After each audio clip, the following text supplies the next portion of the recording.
'Tis the season for peppers, and Howard shows us he's got the right stuff for a variation on a popular recipe.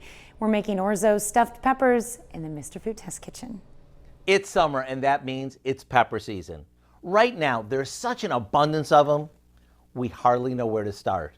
You can add them to your salads for a little color and crunch, or pair them with your favorite grilled sausage.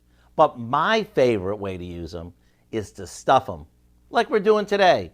The good thing about this recipe is that we can use any variety of pepper, from the small and spicy jalapeno to the cubanellas and even mayo poblanos. Today we're being traditional by using colorful bell peppers. For our stuffing, we mix together some ground beef, Italian sausage, and that can be mild or hot, some tomato sauce,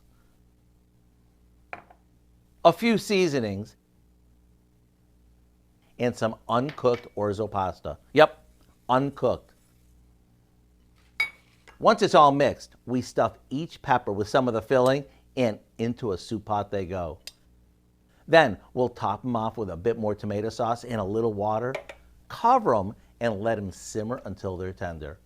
When the whole house smells amazing, they're done. Just spoon on the pan drippings and dig in.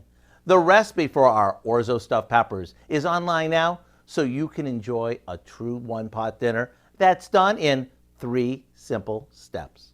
I'm Howard in the Mr. Food Test Kitchen, where every day we're looking for a simpler way, like one-pot cooking, for you to say, ooh, it's so good.